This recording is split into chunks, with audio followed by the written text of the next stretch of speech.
இந்திய நாட்டின் பிரதமரை சந்தித்திருக்கிறார். இது மரியாதை நிமித்தமான சந்திப்பு என்று கூறப்பட்டாலும் சில கோரிக்கைகளையும் நம்முடைய முதல்வர் முன்மொழிந்திருக்கிறார்.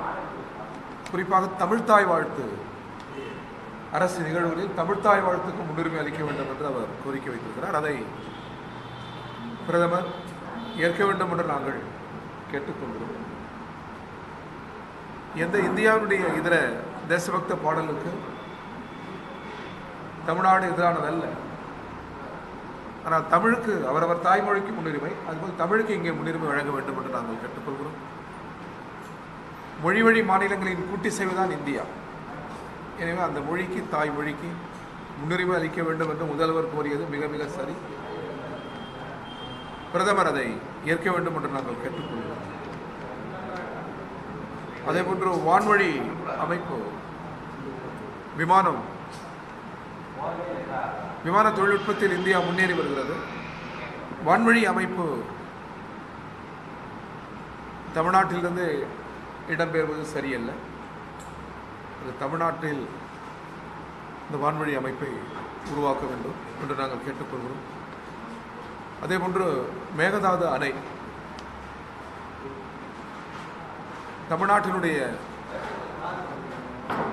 தமிழ்நாடு மற்றும் தென் மாநிலங்களுடைய கருத்தேதும் அறியாமல் அவர்களது உணர்வுகளுக்கு மதிப்பளிக்காமல் மேகதாது அணை கட்டுவதை ஏற்க இயலாது. இது நீர் சம்பந்தமான பிரச்சனை மட்டுமல்ல, தமிழ்நாடு நீருக்கு இயங்குகிற பகுதியில் இருக்கிறது. கர்நாடகம் போன்ற மாநிலங்கள் நீர்பிடிப்புள்ள மாநிலமாக இருக்கிறது. ஏற்கனவே பலமுறை பேச்சுவார்த்தைகள் நடைபெற்றிருக்கிறது. ட்ரிபியூனல், நீதிமன்ற வழிகாட்டுதல்,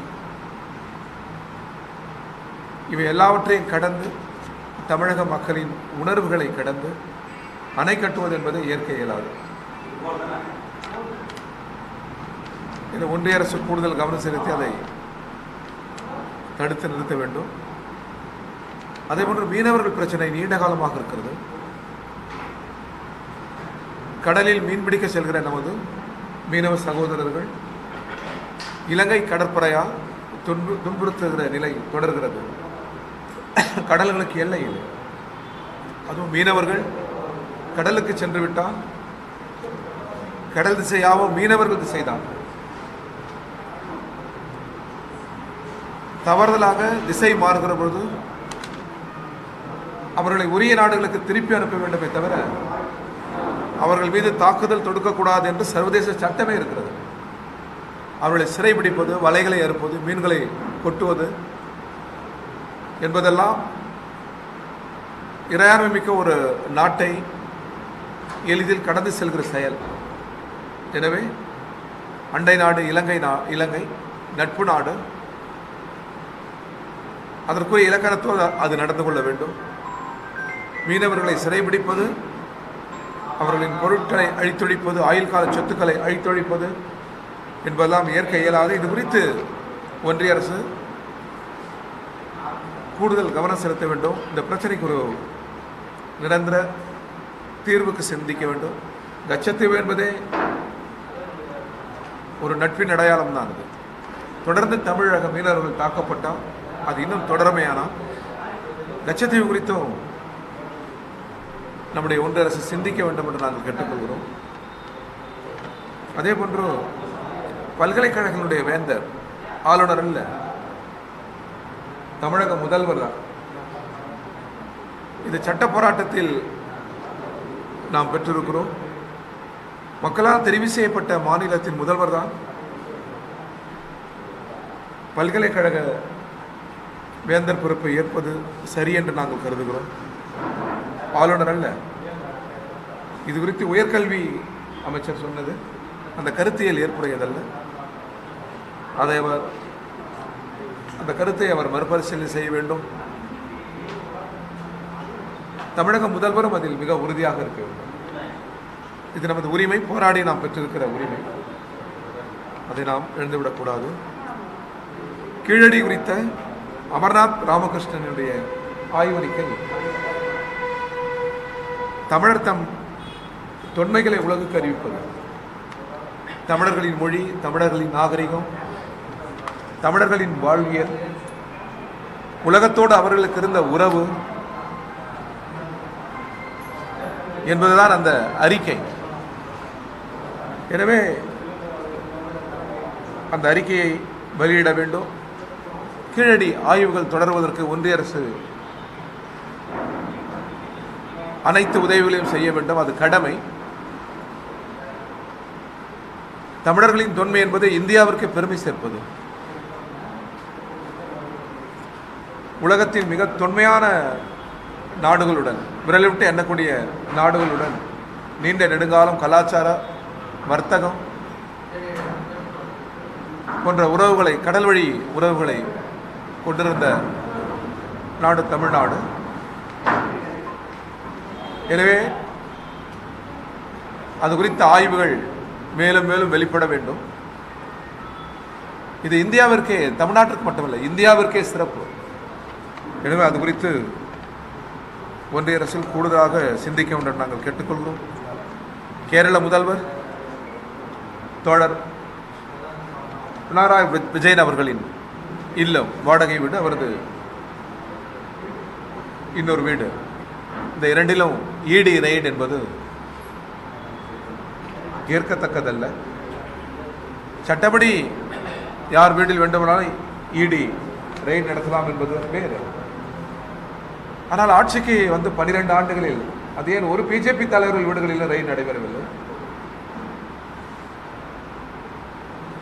இதற்கு ஒன்றிய அரசு பதில் சொல்ல வேண்டும்.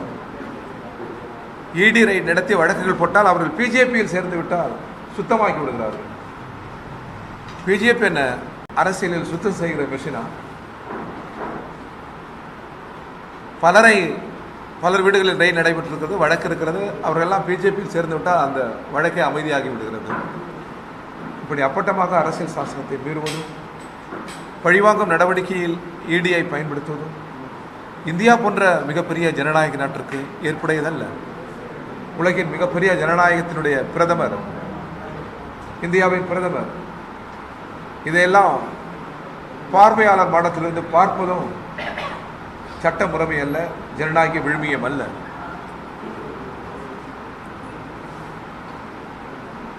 தொடர் பினராயி விஜயன் இல்லத்தில் நடத்தப்பட்ட இந்த ரெய்ட் ஒரு அரசியல் பழிவாங்குதல் தான்.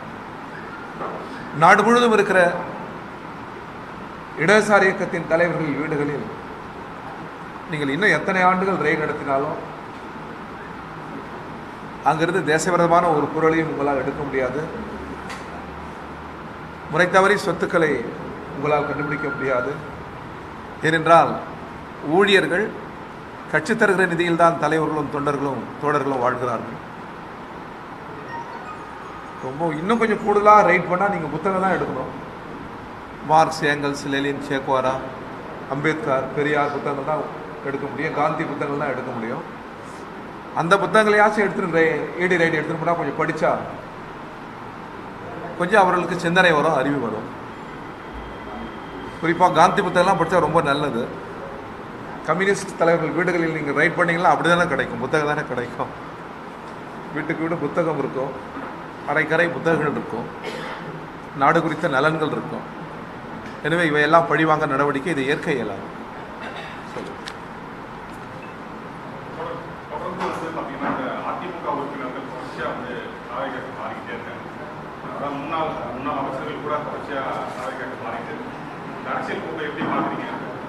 இல்லை, இது ஏற்க இயலாது. தமிழ்நாடு சொல்லிடுறேன்.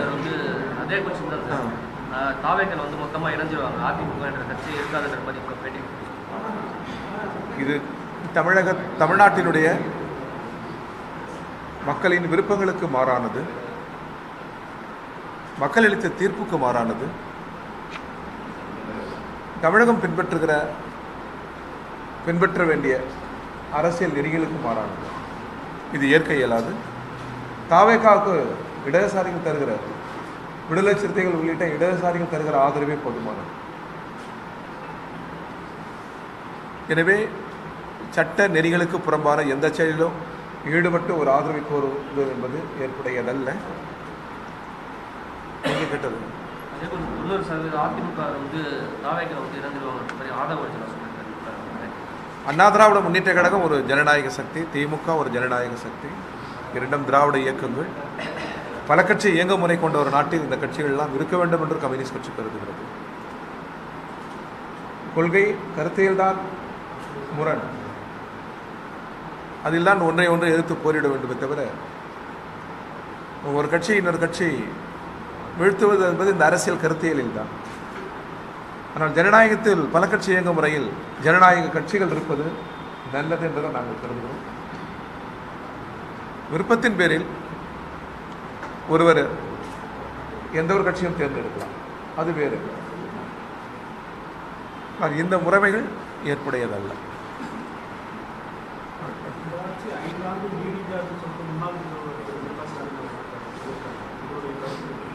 அரசியலில் இதுபோல கருத்துக்கள் எழுவது மிக இயல்பு. நாடு எதிர்கட்சி தலைவர்கள், பல்வேறு கட்சியின் தலைவர்கள் சில கருத்துக்களை சொல்வார்கள். எங்களை பொறுத்த வரைக்கும் மக்கள் வாக்களித்திருக்கிறார்கள், இடதுசாரிகள் ஆதரவளித்திருக்கிறோம்.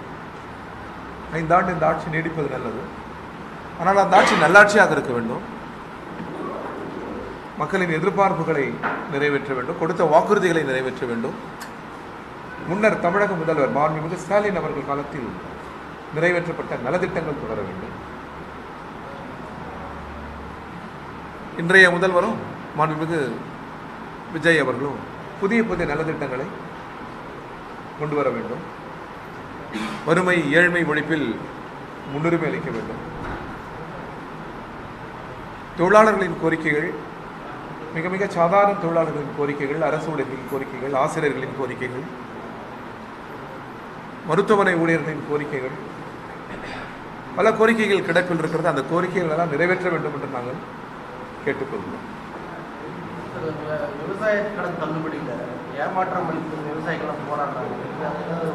நிச்சயமா அது முதல்வர் அளித்த வாக்குறுதியை நிறைவேற்ற வேண்டும். நிதி போதவில்லை என்றால் ஒன்றிய அரசு உரிய நிதியை தந்து தமிழகத்திற்கு உரிய நிதியை தர வேண்டும். விவசாயிகள் ஐன்ஸ்டீன் சொன்னது போன்று உயிரியல் விஞ்ஞானிகள் அவர்கள். வேற எந்த தொழிலும் உயிர் தொழில் அல்ல, விவசாயம் மட்டும்தான் உயிர் தொழில். தாய் கருசுமந்து குழந்தையை பெற்றெடுப்பது போல் நிலத்தில் கருத்தால் உழுது உலகுக்கே வாழ்வளிக்கிற விவசாய தொழில் என்பது உயிரியல் தொழில். அதற்கு கடன் தள்ளுபடி செய்வது நல்லது. இன்னும் கூடுதலாக அவர்களுக்கு உதவிகள் செய்து விவசாயம் பெருக வேண்டும். சீனாவில் புதிய புதிய முறைகளில் விவசாயம் உச்சத்தை தொடுகிறது, வியப்பளிக்கிறது சீன விவசாயம். அதைவிட திறமை மிக்கவர்கள் நம்முடைய விவசாயிகள். அவர்களுக்கு போதிய நிலமும் போதிய உதவியும் இருந்தால் சீனாவை விஞ்சுகிற வகையில் தங்கள் திறமைகளை அவர்கள் வெளிப்படுத்துவார்கள். அரசு இதெல்லாம் கணக்கில் கொண்டு விவசாயிகளின் கடன்களை ரத்து செய்ய வேண்டும். இன்னும் கூடுதல் உதவிகளை அவர்களுக்கு செய்ய வேண்டும். உலகில் வேற எந்த தொழிலை விட மிக சிறந்த தொழில் விவசாய தொழில். அது நெருக்கடிக்குள்ளாவதும் அருகி வருவதும் ஏற்புடையதல்ல. அமைச்சர் விஸ்வநாதன் நேற்று வந்து பல்கலைக்கழக வேந்தர் விவகாரத்தில் என்னோட கருத்தை சொன்னது மறைமுகமாகவும் காங்கிரஸோட ஆட்சியை கொண்டு வரதுக்காக தன்னோட உரிமை இருக்குது. அதாவது தேசிய கட்சியோட ஆட்சியை மறைமுகமாக கொண்டு வரதுக்காக இல்லை, அது எப்படி எடுத்துக்கிறீங்களே தெரியல. ஆனால் அந்த கருத்தியல் ஏற்புடையதல்ல. சார், விசிகா வந்து இந்த ஆட்சிக்கு 5 ஆண்டுகள் நாங்கள் உறுதிய ஆதரவு தரம் சொல்கிறாங்க. அது கம்யூனிஸ்ட் நாங்களே ஏற்கனவே சொல்லிட்டோமே. நாங்களும் முதல்ல ஆதரவு கொடுத்துட்டோம், வெளிப்படையாக சொல்லிட்டோம். இந்த ஆட்சி நல்லாட்சியாக இருக்க வேண்டும், கொடுத்த வாக்குறுதிகளை நிறைவேற்ற வேண்டும். அவ்வளவு.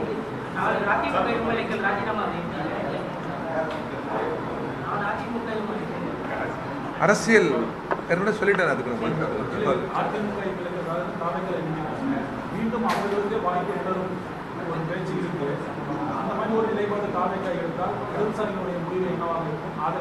அந்த சூழலில் நாங்கள் அதை முடிவு சொல்கிறோம். ஆனால் மக்கள் எல்லாவற்றையும் கண்டுபிடிக்கிறார்கள். மக்கள் யாவற்றுக்கும் மேல் மக்கள் எப்பொழுதுமே நல்ல தீர்ப்பை அளிப்பார்கள். அதுக்கு அந்த காலச்சூழலில் நம்ம கணித்து ஒரே ஒரு தலைவராக சொல்வதை விட ஒரு கூடி ஒரு கருத்தை நாங்கள் சொல்லுவோம், அந்த சூழலில் சொல்லுவோம். கொஞ்சம் பொறுக்கலாம், காலம் முழுக்க பொறுத்து அந்த சூழல் வருகிற போது கருத்தை சொல்லலாம்.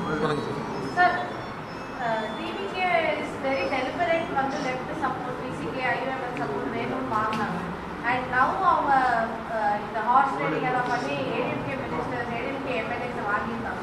So this move is evident that they are not left leaning by ideology or politics. Will this have an effect in the future with the alliance? நாங்கள் ரொம்ப தனிப்பெருங்கட்சியாக 108 இடங்களில் தாவக வென்றிருக்கிறது. இது மக்கள் அளித்த தீர்ப்பு. மக்கள் அளித்த தீர்ப்பை அவர்கள் முன்மொழிந்ததை இடதுசாரிகள் வழிமொழிந்திருக்கிறோம். அதற்கு காரணம் மக்கள் அளித்த தீர்ப்பை மதிக்க வேண்டும் என்பது மட்டுமல்ல, இன்னொரு தேர்தல் திணிக்கப்பட்டு விடக்கூடாது. இன்னொன்று மிக முக்கியம், இந்த இடைப்பட்ட காலங்களை ஆளுநர் பயன்படுத்தி விடக்கூடாது. இதற்கு தான் நாங்கள் ஆதரவளித்திருக்கிறோம். சிலர் கணிப்பது போல் எந்த நிர்பந்தங்களையும் நாங்கள் செய்ய மாட்டோம். பலர் வெளியிலிருந்து கல்லடிப்பது, அவர்கள் குடைச்சல் தருவார்கள், அவர்கள் நம்பத்தகுந்தவர்கள் அல்ல, எப்பொழுது கொண்டவர்களாம் அவர்களால் கவிழ்ந்து விடும். முன்னாள் முதல்வர் அதற்காக தான் உள்ளே அனுப்பியிருக்கிறார். அவர் நினைக்கிற பொழுது கவிழ்த்து விடுவார், அவர்கள் வெளியே வந்து விடுவார்கள் என்பதெல்லாம் கணிப்பு தவறு. கம்யூனிஸ்ட் கட்சி அவ்வாறு அல்ல. 100 ஆண்டு கால வரலாற்றில் எந்த ஆட்சியும் நாங்கள் கவிழ்த்ததாக வரலாறு இல்லை. ஒரே ஒரு முறை மன்மோகன் சிங் ஆட்சியில் நாங்கள் ஆதரவை வாபஸ் பெற்றோம். அந்த அரசியல் உங்களுக்கு தெரியும். வேறு எந்த நிர்பந்தங்களையும் கொடுத்து அமைச்சர் பதவி வேண்டும் அல்லது வேறு அனுகூலங்கள் வேண்டும் என்று எப்பொழுதுமே நாங்கள் முன்மொழிந்தது அல்ல என்பது நாட்டுக்கே தெரியும். இப்பொழுதும் கூட இந்த ஆட்சி 5 ஆண்டுகள் நீடிக்க வேண்டும், அது நல்லாட்சியாக இருக்க வேண்டும், அதான் மக்களுடைய விருப்பம். அந்த விருப்பத்துக்கு எப்பொழுதும் நாங்கள் இடையராக இருக்க மாட்டோம். நாங்கள் ஆதரவு வைத்திருக்கிறோம். அதே நேரத்தில் நிகழ்ச்சி வளர்ச்சியின் மீது எங்கள் கருத்துக்களை சொல்லுவோம். தவறென்றால் தவறு என்போம். சுட்டிக்காட்ட வேண்டிய இடத்தில் சுட்டிக்காட்டுவோம், கண்டிக்க வேண்டிய இடத்தில் நாங்கள் கண்டிப்போம். போராடும் சூழல் ஏற்படுகிற போது நாங்கள் போராடுவோம் வெளியில் இருந்தபடி. இதன் பொருள் கல்லெறிவது அல்ல, இதன் பொருள் குடைச்சல் அல்ல. நாங்கள் அதிகமாக என்ன கோரிக்கை வைப்போம்? எங்களுக்கு வாரியம் கூட நாங்கள் கேட்க போகிறதில்லை, எந்த காலத்திலையும் அமைச்சர் கூட கேட்க போகிறதில்லை. தொழிலாளர் பிரச்சனை கிடப்பில் இருக்கிறது, ஊழியர் பிரச்சனை கிடப்பில் இருக்கிறது. கொசு மருந்து அடிக்கிற சாதாரண நிறைய தொழிலாளர்களின் கோரிக்கைகளை நிறைவேற்றுகிறார்கள். கூலி விவசாய தொழிலாளர்களின் கோரிக்கை, சிறுதொழில் கோரிக்கை இருக்கிறது. வங்கிக் கடன், ஏழை மாணவர்களுக்கு வங்கிக் கடனை ரத்து செய்யுங்கள். இது போன்ற மக்கள் நலன் சார்ந்த கோரிக்கைகளை தான் நாங்கள் முன்மொழிவோம். எனவே இதன் பெயர் குடைச்சல் அல்ல, இதன் பெயர் ஆபத்தல்ல.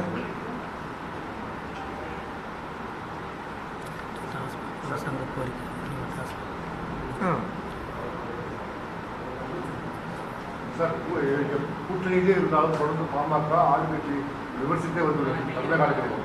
தற்போது கூட்டணி இல்லாவிட்டாலும் தாவேக்காவை பாமக நேரடியாக ஆதரித்து அறிக்கை வெளியிட்டு இது அவர்கள் நிலை, அவர்கள் அரசியல் நிலை, அவர்களது கருத்து. அது இது அவரவர்களுக்கான உரிமை, சொல்லட்டும். எல்லாவற்றையும் பகுத்தாய்ந்து காலச்சூழல் ஏற்படுகிற போது நல்ல தீர்ப்பை மக்கள் அளிப்பார்கள். டாஸ்மாக் தொழிலாளர்களின் கோரிக்கை கிடப்பில் இருக்கிறது. அமைச்சர்கள் பேசி தீர்ப்பதாக கூறியிருக்கிறார்கள். அவர்கள் கோரிக்கையை ஏராளமான கோரிக்கைகள் இருக்குது. அவர்களும் சாதாரண தொழிலாளர்கள் தான். எனவே அவர்கள் கோரிக்கையும் கூடுதலாக அரசு கவனத்தில் கொள்ள வேண்டும்.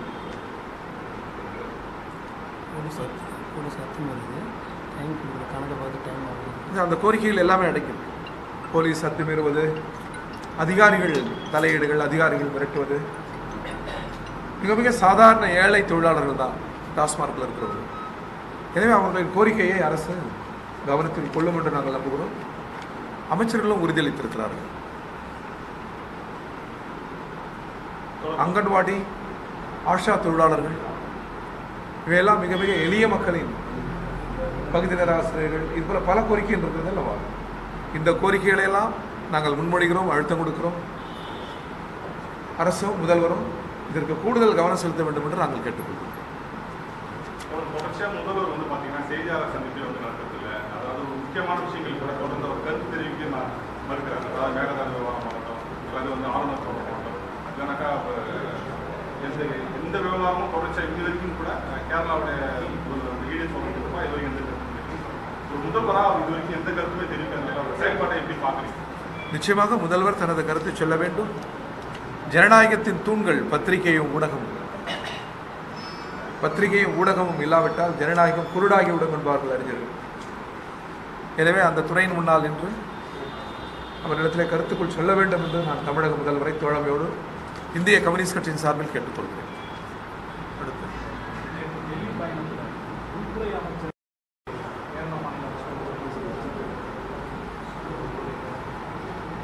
அதிகாரபூர்வமாக உள்துறை அமைச்சருடைய அறிக்கை எதுவும் வெளிவரவில்லை.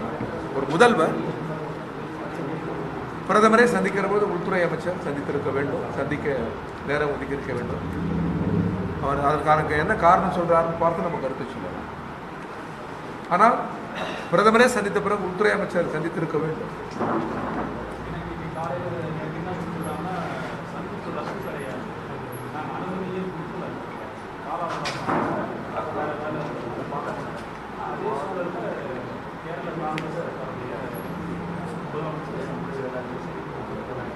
எப்பொழுதுமே உள்துறை சட்டத்தை கடந்து செல்லும், மாநில உரிமைகளில் அப்பட்டமாக தலையிடும்.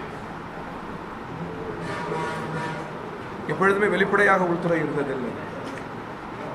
எனவே உள்துறையின் மீது இவ்வாறு சந்தேகம் எழுவது இயல்புதான்.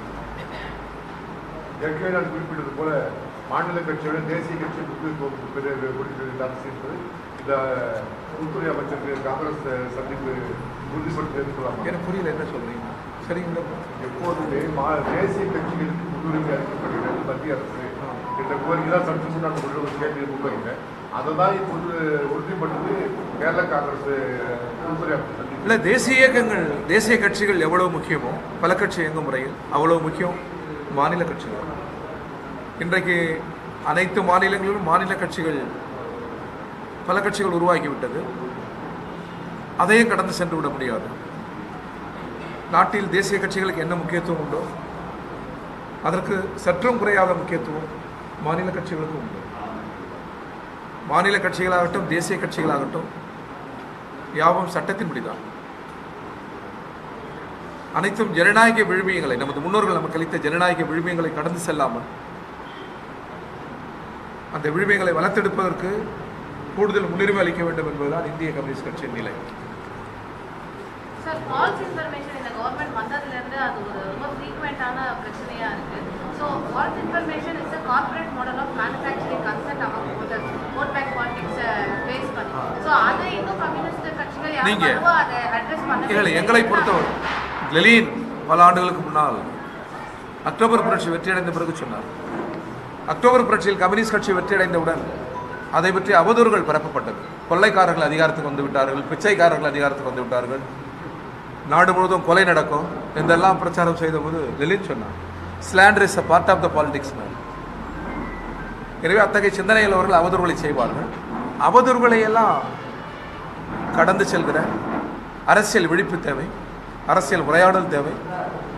காம்பாக்ஸ் பாலிடிக்ஸ் என்று சொல்லப்படுகிற அமெரிக்கா, ஐரோப்பிய நாடுகளில் கல்லூரிகளில், பல்கலைக்கழகங்களில் மாணவர்கள் பேசுகிற அரசியல் உரையாடல் இன்றைக்கு உலகமே உற்று நோக்குகிறது.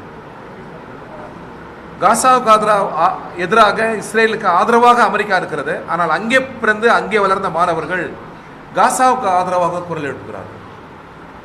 இது மிகப்பெரிய விழிப்பு, எல்லோரும் கற்க வேண்டிய பாடம். எனவே அவதூறுகள் அரசியல் அல்ல, அவதூறுகளை கடந்த உண்மைதான் அரசியல், வெளிப்படைத்தன்மைதான் அரசியல். சூழ்ச்சிகளும் அவதூறுகளையும் கடந்து செல்கிற ஒரு அரசியல் உரையாடல் அடுத்த தலைமுறையிடம் தென்படுகிறது. அடுத்த தலைமுறையின் மீது நமக்கு நம்பிக்கை இருக்கிறது. இவை யாவும் தோற்று போகும். சார், அதிமுக சட்டமன்ற உறுப்பினர் 4 பேர் ராஜினாமா செய்து தாவேகளை இணைஞ்சிருக்காங்க.